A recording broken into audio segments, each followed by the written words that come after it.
De cet ouvrage intitulé La lecture de la conjoncture au regard justement des impôts au Cameroun de l'écrivain Tchinda Dave Cédric. Bonjour Junior. Bonjour Patricia. Bienvenue. Merci beaucoup. Comment allez-vous Junior? Je vais très bien. Joyeux anniversaire à toi. J'ai pas eu le temps de... Merci. Tellement, donc joyeux anniversaire. Merci. Alors, dit-on que l'homme ne se nourrira pas que du pain, mais aussi de la littérature de Junior Hossein. Et c'est donc la raison pour laquelle chaque vendredi, en fait, est un jour unique, parce que on a droit à la revue littéraire. Et aujourd'hui, on s'intéresse bien évidemment à la lecture de la conjoncture au regard des grands impôts au Cameroun. Une œuvre donc de Tchinda Dave Cédric. Et donc, sous la lecture donc de la conjoncture, je regarde des impôts au Cameroun, le cas de l'IS et de la TVA, l'ouvrage est assez spécialisé, mais est clair sur un certain nombre de choses. Il s'agit de quoi en fait? Alors, bonjour à tous. On parle trop et on sait très peu de choses. On parle beaucoup de l'impôt, mais on ne sait pas ce que cela signifie. Jusqu'à ce que l'auteur Tchinda Dave Cédric nous apprend en page 22 de son livre que l'impôt est la collecte de la richesse nationale.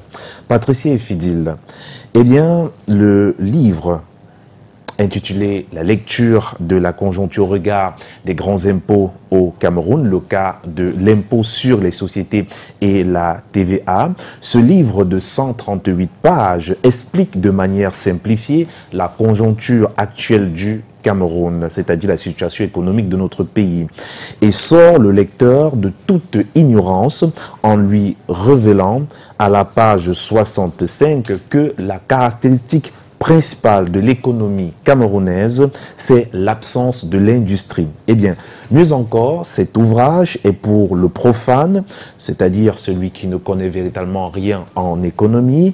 C'est pour cette personne un joli tableau sur la santé des impôts au Cameroun et sur la croissance de l'économie camerounaise. Eh bien, l'auteur résout ceci comme problème: l'incompréhension du taupe d'impôts, du trop d'impôts au pays et l'existence continuelle d'un environnement difficile pour la population. Une fois la lecture achevée de ce livre, il est plus facile, Fidil et Patricia, de comprendre que plus l'impôt est rentable au Cameroun, plus l'économie camerounaise est en croissance et moins l'impôt est collecté dans notre pays, plus l'économie est au ralenti. Ce qui n'est pas le cas dans les pays développés. Explication en page 42 de cet ouvrage. Ce triste tableau, Tchinda Dave Cédric nous l'explique en démontrant que l'économie camerounaise est prisonnière des grandes puissances étrangères, tournée vers l'importation, piégée par la fraude et l'évasion fiscale, la corruption également.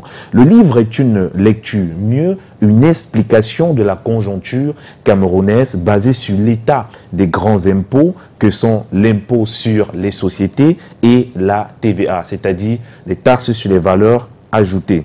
En clair, pour que le Cameroun soit développé, il faut produire au Cameroun et consommer ce qui est produit au Cameroun, importer moins et exporter assez pour une assiette fiscale riche.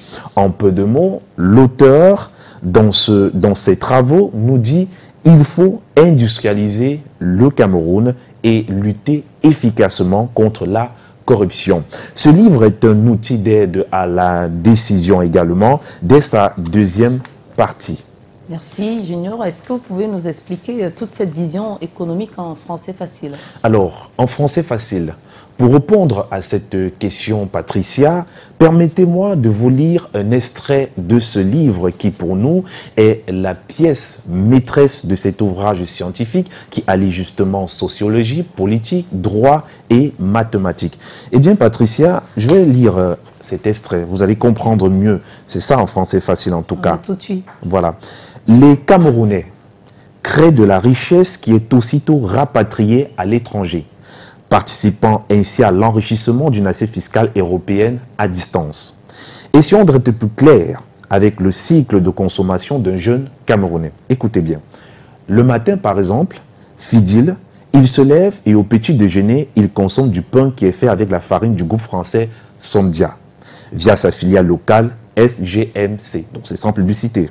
Donc, le lait vient du groupe suisse Nestel, qui a absorbé son concurrent camerounais Codilet, sans omettre que ce dernier importait de la poudre du lait d'Occident et achetait le sucre toujours chez les Français. Fidil s'en va faire sa maçonnerie avec du ciment acheté à Colgate Holcim de France, via une filiale locale qui s'appelle Simencam, à peine rejointe par Dangote Simen et quelques autres. À la fin de la journée, Fidil se repose en prenant une bière Castel ou un soda, une Guinness, un Jack Daniel, appartenant respectivement à la France, à l'Irlande et aux États-Unis. Précédemment, c'est sur la ligne téléphonique de la compagnie Orange française qu'il a appelé sa femme pour l'informer de ce qu'il vient de lui faire un transfert Orange Money, afin qu'elle apprête le menu du soir, avec en bonne place les pâtes importées, capellini, panzani ou le riz broli importé. Sur le chemin de retour, Fidil va faire un détour à la pharmacie afin de se procurer les médicaments de son fils dont les fournisseurs sont Laborès et Biopharm, tous deux français. Au final, toutes ces dépenses sont allées à l'étranger et le cycle recommence le lendemain. Si c'était des agents économiques nationaux qui avaient produit ces biens et services, vous voyez que si c'était les Camerounais qui avaient tout ce que j'ai cité... L'argent resterait... Voilà, exactement. Alors, comme je le disais tantôt, si c'était justement des agents économiques nationaux qui avaient produit ces biens et services, l'assiette fiscale aurait été plus large et le rendement de l'impôt reflèterait la surface réelle de l'activité économique. Bien plus, la circulation financière serait locale et le pays s'enrichirait davantage. Si le Cameroun ne peut pas reprendre totalement le contrôle du circuit de la consommation nationale, ou tout au moins réussir à établir une concurrence locale de poids qui se nourrissent à la fibre patriotique, la lecture de la conjoncture par le rendement des grands impôts resterait un exercice biaisé. Là, en français elle a facile... pleinement raison. Hein. Ah oui, totalement. Pleinement raison. Totalement. Donc, vous voyez qu'en français facile, on comprend clairement, ça dit que le livre de Tchinda Dave Cédric, si on a du mal à comprendre parce que c'est assez scientifique, c'est très technique, c'est beaucoup plus pour ceux qui sont vraiment dans l'économie, qui comprennent la question, qui comprennent pour ceux qui comprennent justement la question de l'économie, mais pour ceux qui ne s'y connaissent pas, dès que vous lisez ce passage de la page 79 à la page 80, tout de suite que on enrichit plutôt les autres que nous. Voilà. Donc, et je rappelle il faudrait qu'on passe à l'industrialisation, à la consommation, à la production des produits qui sont, n'est-ce pas, Made in Cameroun. Voilà, Made in Cameroun. Alors, pour conclure, voici un livre qui répond à toute préoccupation que nous avons aujourd'hui, depuis les années 1949, Fidil et Patricia. Il faut dire que depuis les années 1949 jusqu'à ce jour, il faut dire que c'est 1949, c'est justement la date où les puissances françaises, dont les entreprises françaises de manière économique, la présence économique française est au Cameroun depuis 1949. Donc, avec plus de 140 filiales pétrolières, gaz, brassicoles, et avec plus de 200 entreprises appartenant aux ressortissants français. Donc, tous les secteurs économiques du Cameroun. Donc, vous voyez que près de 90% du tissu économique camerounais appartiennent à la France.